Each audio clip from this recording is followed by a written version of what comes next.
What's going on, everybody, and welcome back to Fortnight on the Isle, my bi-weekly update series. Don't mind me, I'm just kind of aggravated with myself again for the second update in a row. Because, well, last time I was recording one of these, I had forgotten to fix up my mic because my computer reset it when it restarted. This time, I had to start recording a second time because I had forgotten to reconnect the mic when I was doing some tests with my camera and whatnot because I had it in a different plug. You know, a bunch of other stuff that I don't need to explain fully. And then I had to start recording a third time, or rather, actually for the second time, because my second attempt, which I was just in the middle of recording, I realized I didn't start recording at all. It has been a long couple weeks. Like, I've been busy with work, I've been busy with a lot of personal projects, I've been busy with a lot of reading. I mean, I've been having a pretty good time for the most part with my personal projects, as we'll get into later, but it has been long. I'm tired, my brain is melted, I am clearly rusty because I completely messed up everything about recording this video so far up to this point. So here's my third stab at it. If you're watching this video, you could probably already tell a little bit of a difference in what is going on in the visual department with my face cam. Is because I'm not using my dinky old $50 webcam anymore. It is because I have switched to a full-size actual good camera, and so the video probably still doesn't look amazing right now because I still have to get some of the lighting figured out, especially on this side of my face. Still need to, you know, do some of that technical stuff. I also need to figure out how to get some of the settings on the camera actually, you know, configured to a way that I really like them, and the camera's actually a little bit off kilter. That's fine. So I apologize for all of that. Let me zoom in a tiny bit. That's the wrong direction. There we go. Yeah, so I've been having kind of a trip going through figuring some of this stuff out. But yeah, I have an actually good camera, so even though some of the stuff like lighting isn't fully figured out at the moment, I hope that everything looks better for you as the viewer, just inherently anyway. Without further ado, let me go ahead and go right into the bi-weekly reading once again, and actually talk about the frankly absurd amount of reading that I've done over the last couple weeks that is probably taking a step back over the next couple weeks because I am tired. First off, I did finish off Gregor and the Prophecy of Bane, second book in the Underland Chronicles book series that I've had a really fun time going back through for nostalgia and rereading and stuff like that. Again, same thing as the first book, a little bit more YA or a little bit more middle grade compared to YA than I had remembered it being, but that's fine. I'm still really enjoying my time with it so far. Maybe part of the reason the lighting looks off is because when I put my books up close, it's actually getting darker. Oh well, whatever. It's fine. I'll survive. But speaking of nostalgia, I did also finish reading 127 Hours, Between a Rock and a Hard Place, the autobiography by Aaron Ralston, book that I've read a couple times before. It's really a fantastic book. Anybody who has watched the movie and enjoyed it should read it, because I did actually we'll talk about this a little bit later. I did actually watch the movie for the first time after finishing this reread, and the movie's good. Book is better. It expands a lot on his internal monologue for a lot of stuff in ways that I think really actually accentuates the experience of reading it. It's really tense in several portions, even the in-between chapters where he goes over, like, you know, little brief snippets of previous trips that he's done in the past and all that stuff is still really enjoyable. And in the back half of the book, when every other chapter includes some material from back home, you know, like stuff from when people are searching for him and trying to figure out where he is, that stuff is really tense as well, and you don't actually get to see any of that in the movie, and I think it actually makes the book a little bit better to get some of that in the back half. But that was the other thing I read. Then I also did another fantastic reread, one that I've loved a lot, read several times throughout my life, like starting from 6th grade. I read it once every year until probably 10th or 11th grade or something like that. Card Turner by Louis Satcher, the author of Holes. Fantastic book. You wouldn't expect a book about bridge to be interesting, let alone a page turner, but it absolutely is. It doesn't get super into the depth of the game of bridge, but it gets just enough that it makes you want to learn how to play the game for real. Like, I've wanted to play the game my whole life, specifically because of this book. If I ever end up moving anywhere to a urban or suburban area, or, you know, outskirts of a city where there happens to be like a bridge club, I can absolutely see myself trying to fit in bridge as a hobby just because of this book. I love the book a lot, and I love thinking about the game just in terms of the book. There have been times where I've read the book and not been able to keep my mind off of bridge for several days following. So, you know, if that's something you're interested in reading, I absolutely recommend it. The next book that I read, I had actually planned to read alongside the Card Turner, but then I just had to binge through the Card Turner because that's what happens every single time I read it, was Gregor and Curse of the Warmbloods, third book in the Underland Chronicles, which I think in essentially all respects is better than the first two books in the series, like in nearly every single way. And I go a tiny bit more into detail about that in my review on Goodreads. Basically, none of my reviews on Goodreads are like super in-depth, but do talk about them a little bit more than I do here. So if you want to check that out, that's always a good time. But then the next thing that I did start reading, because again, yeah, I got a lot done the last couple of weeks, was I started The Lost Hero by Rick Riordan, first book in the Heroes of Olympus, which is the sequel series to Percy Jackson and the Olympians. I'm having such a good time with this book. I recalled loving Underland Chronicles before reading Dark Tower and Sun Eater. Underland Chronicles and Heroes of Olympus were essentially tied as my favorite series. So far in my reread of Underland Chronicles, it's not in that top 5 anymore, and that's fine. I mean, unless the last couple books are just so good that I decide that it is still in my top 5 just because of nostalgia reasons, but, you know, just in terms of inherent quality, it's not quite as good. Heroes of Olympus completely holds up. I mean, Percy Jackson already held up, but Heroes of Olympus, I already, like, had it on a pedestal of it's so much better than Percy Jackson for this reason, this reason, this reason, and all of those hold up for me completely. It's really enjoyable so far. I'm having a really good time, and I can't wait to continue the series and finish rereading it over the rest of this year. And then the rest of what I read in April was stuff in between these books and different times when I was doing other stuff. I read 23 poems by Edgar Allan Poe from the collection. So at one point in the month, I was at page, 16 of this collection when I started or something like that. I'm just double checking that really quick. Yeah, I was basically on page 16. I am now on page 49. So I read a lot of poems. So let me just kind of list through some of them just so you know which ones I read. I read Spirits of the Dead, Evening Star, which is notable for its reliance on imagery in the text, which is not something that a lot of the other poems that I've read so far have really done in a way that I thought was so poignant. I just really enjoyed that about it. I read Imitation, Stanzas, A Dream, which is my favorite poem in the entire collection up to this point. Well, up to the point that I've read, actually. So it's my very favorite poem so far. I just love everything about it. The flow and everything is so good.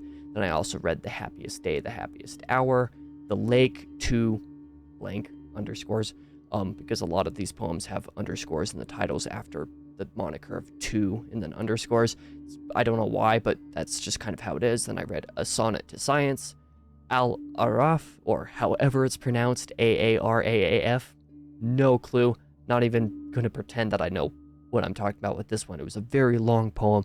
I definitely need to reread it again with an analysis and commentary on it, just so that I can understand anything beyond like very surface level stuff. Then I also read Mysterious Star, Romance, Introduction, 2 blank underscores, To the River, 2 blank with underscores. Again, there's 2 of them. They're 2 different poems. Fairyland without a hyphen, Fairyland connected by a hyphen. Again, 2 different poems, even though the second one they have a lot of similar lines and stuff going on in different sections of them, but they are ultimately different poems. Then I read Alone, 2 Isaac Lee, Elizabeth, From an Album, Lines on Joe Locke, and 2 Helen. And few of those last several poems were ones that I thought were super notable in any way that I thought about writing anything down about them. But yeah, I did get a lot of poems done. So, you know, good chance that I'll be done with all of the poems by Poe by the end of this summer, depending on how reading goes. And then I can actually start working on short stories for a new segment I want to do on the channel called Short Story Saturdays. That would be pretty neat. But yeah, that is what went on with the bi-weekly reading. So let's talk about the bi-weekly writing just as normal. This is a very exciting announcement for me in the sense that I finally finished pre-writing stage 2 of the Reign of Ash, so the expanded summaries, everything before the outlining stage. Did a lot of writing last couple weeks, so I did the last one of these updates I talked about having just finished, I believe, the everything to do with Hermit of the Vars. So let me actually go ahead and switch to... Is this the right screen? That should be the right screen. Oh yeah, it is the right screen. It's just a matter of this camera not actually being sized properly. Sorry about how rough all of this is going at the moment. It's just kind of, like I said, my brain's fried. I'm completely forgetting basically everything that I'm supposed to be doing. So yeah, let's go ahead and fit me over in here the way that I'm supposed to be. That's good enough for the moment, so let me actually show you what has gone down. Last update, I did talk about having just finished the expanded summaries for Hermit of the Vars over here, having gotten around, what was it, 3,300 words or so, just under 3,300 words written for it. This was the graph associated. This fortnight, I did get both Veil of Embers and A Song of Solace, the last 2 series in the sequence, completely done, which, you know, really excited about. I'm really happy about that.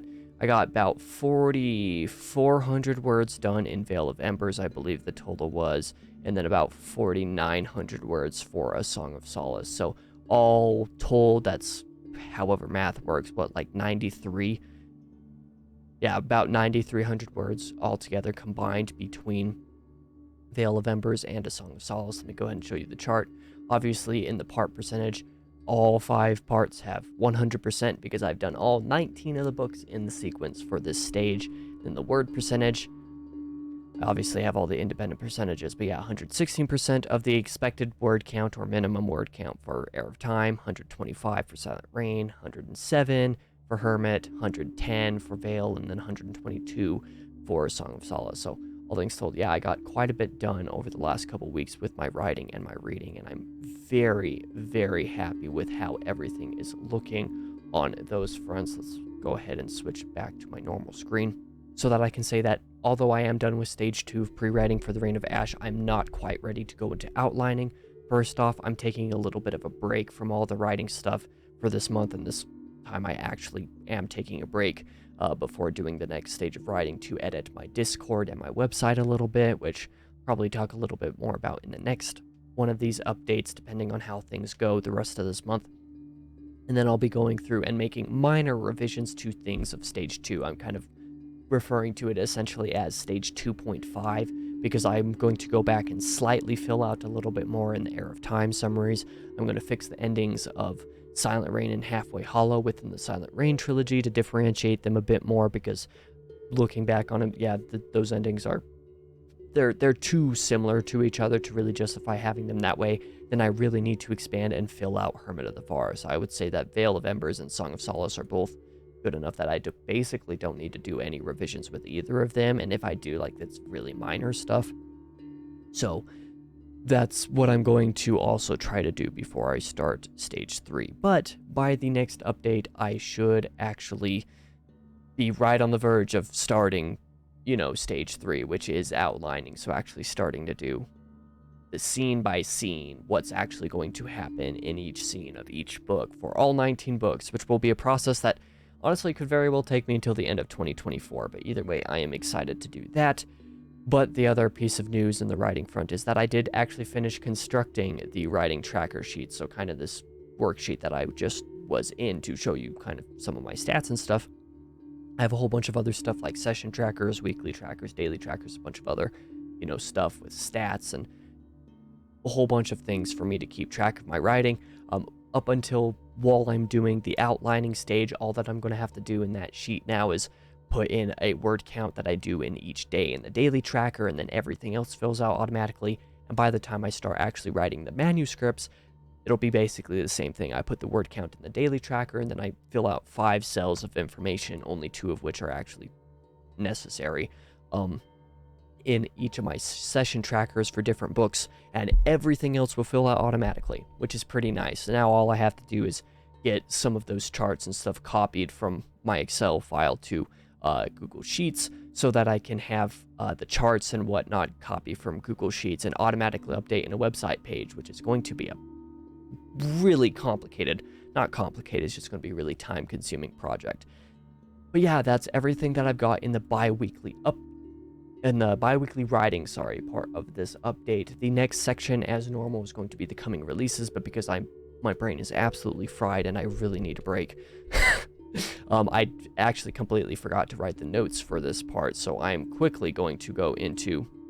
It's not the right page, I want my YouTube Studio. I'm going into YouTube Studio real quick because all of the videos that are coming out over the next couple weeks are already uploaded and scheduled, so I'm going to look at what those are going to be. Yeah, there should be 4 videos coming out over the next 2 weeks. The first one of which will be episode... oh, good grief. It'll be episode 75 of the book binge. It will be a review of Master and Margarita by Mikhail Bulgakov. I pronounced that terribly. I'm sorry. I'm not even going to try to pronounce it again because it'll probably just be worse because I'm tired. That one I actually had a lot of fun recording and kind of discovered a couple of the shifts in my opinion of that book while I was recording it.